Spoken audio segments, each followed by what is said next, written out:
अगली सुबह अग्रवाल खानदान में जैसे मुसीबतों का पहाड़ ही टूट पड़ा। अचानक लेनदारों के फोन बजने लगे। अग्रवाल मैंशन और फैक्ट्री पर रेड पड़ गई।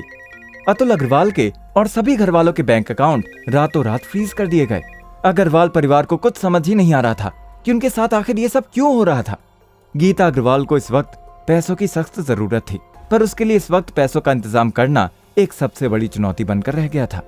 अग्रवाल खानदान की शहर में अच्छी खासी पहचान थी, जिसकी वजह से कोई भी उन्हें मना नहीं करता था। इसीलिए गीता अग्रवाल ने तुरंत अपना फोन निकाला और बैंक ऑफिसर का नंबर डायल करके कहा, मिस्टर अभिनीत सक्सेना, मैं गीता अग्रवाल बोल रही हूँ।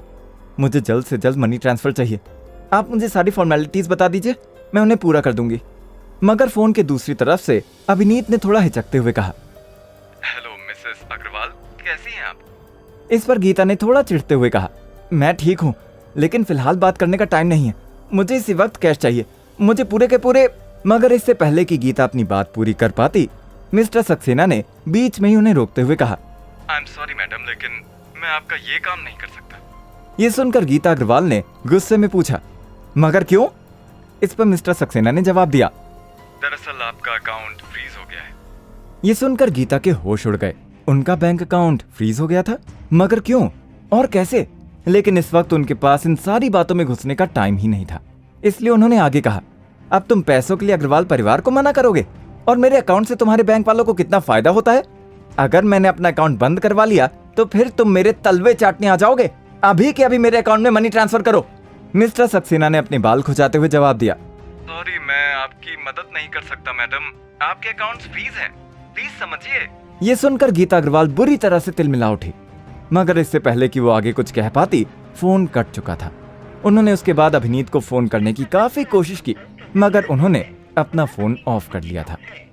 गीता अग्रवाल ने गुस्से में खुद से ही बड़बड़ाते हुए कहा, आखिर ऐसा कैसे हो सकता है कि अचानक से हम सब के अकाउंट फ्रीज हो गए? उनकी ये सब बात सुनकर प्रीति ने तुरंत कहा, क्या हम सब के अकाउंट फ्रीज हो गए? मगर ऐसा कैसे हो सकता है मॉम? गीता के माथे पर बल पड़ गए थे।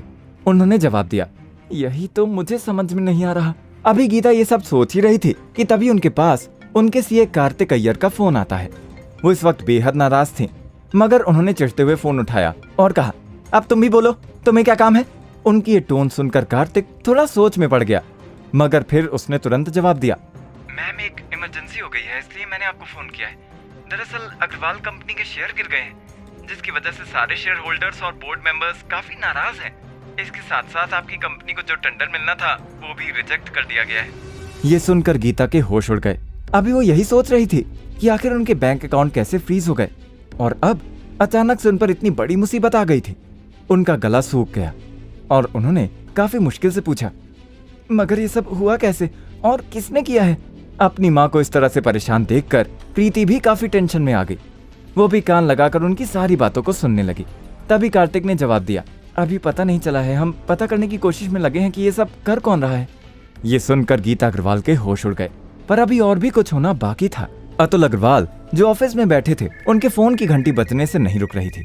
प्रकाश राय, उनका पुराना सलाहकार, उनके सामने बैठा था। वो उन्हें बता रहा था, सर बहुत बुरी खबर है। और उसने सारी बातें उन्हें बता दी। ये सुनकर अतुल अग्रवाल बोले, क्या सभी पार्टनर्स ने अपने कॉन्ट्रैक्ट्स तोड़ लिए हैं? पर क्यों? प्रकाश बोला, इतना ही नहीं अतुल जी, सारे सप्लायर्स ने भी अग्रवाल इंडस्ट्रीज को रॉ मटेरियल देने से मना कर दिया था, जिसकी वजह से फैक्ट्री में काम रुक गया और ऑर्डर्स डिले हो गए हैं। साथ ही ये खबर मार्केट में आग की तरह फैल गई है। इस समय हर कोई आपकी कंपनी में लगा पैसा वापस मांग रहा है। अतुल अग्रवाल को कुछ समझ नहीं आ रहा था। वो बोला, पर क्यों? क्या आपने हाल ही में किसी बड़े आदमी को नाराज किया है अतुल जी? अतुल अग्रवाल के सामने बैठे उसके सलाहकार ने उससे पूछा। अतुल को कुछ समझ नहीं आ रहा था कि ऐसा क्यों हो रहा है, इसलिए उसने अपने सलाहकार प्रकाश के सवाल पर सवाल करते हुए कहा, ऐसा क्यों पूछ रहे हो? क्योंकि मुझे लग रहा है कि इस बार किसी ने जानबूझकर आपके लिए चीजें मुश्किल कर दी हैं, मान लो जैसे कोई आपसे बदला लेना चाहता हो। क्या स्नेहा अतुल और गीता को सच बताएगी? क्या होगा जब असलियत सामने आएगी गीता और अतुल की? क्या इस मुसीबत का कनेक्शन राघव के उस सपने और ब्लड मून के निशान से है? क्या करेगा राघव जब उसे इस बात का पता चलेगा? इन सभी सवालों के जवाब जानने के लिए सुनिए एक लाचार दामाद से सुपर दामाद बनने की कहानी, शो सुपर जमाई में।